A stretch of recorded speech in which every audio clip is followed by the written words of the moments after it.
Okay, Liz, to continuing coverage now. Today, a Tampa judge accepting a man's guilty plea nearly 20 years after the murders he's charged with committing. For decades, Stephen Lorenzo, he denied torturing and killing two gay men back in 2003.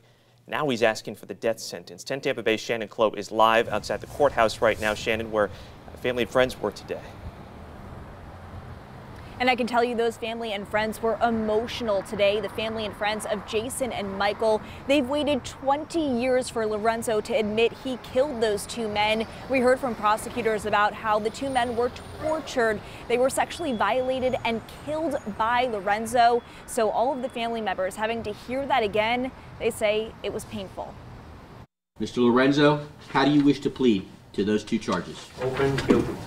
Stephen Lorenzo is taking responsibility for killing Jason Galehouse and Michael Wachholtz in December of 2003, 20 years later, and it feels so fresh to their loved ones. Today was an incredibly hard day, being here today and reliving everything and hearing what he did to my friend. Tyler Butler was close with Jason Galehouse. Investigators say Jason went to Club 2606 with friends after he went to Stephen Lorenzo's house with others, including Michael Wachholtz.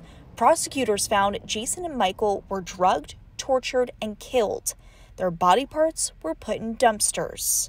You think you can prepare for it in your mind until you actually hear from the guy that murdered your friend and how he did it and how cold and calculated. Scott Schweikert was sentenced for the killing of both men in 2016.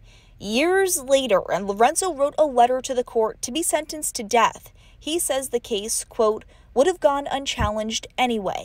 And he's strictly a monster. In that fact, two of them yelled out last week, "You're a monster. He's a monster."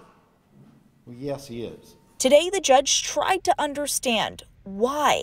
Lorenzo explained the night in details. I cannot tell you how much what I hear from you infuriates me. I know it does, I can tell. But I don't know. You're asking me to tell you the truth. I'm telling you the truth. Lorenzo could serve the rest of his life in jail or be sentenced to death in the coming year. The sentencing couldn't come soon enough. And Lorenzo is already serving a sentence for a drug-related charge relating to this case. And now what's going to happen next is on February 6th, he'll come here to the courthouse right back before the judge. That's where he'll find out if he'll spend the rest of his life in jail or if he'll be sentenced to death. I'm live in Tampa. Shannon Clough, 10 Tampa Bay.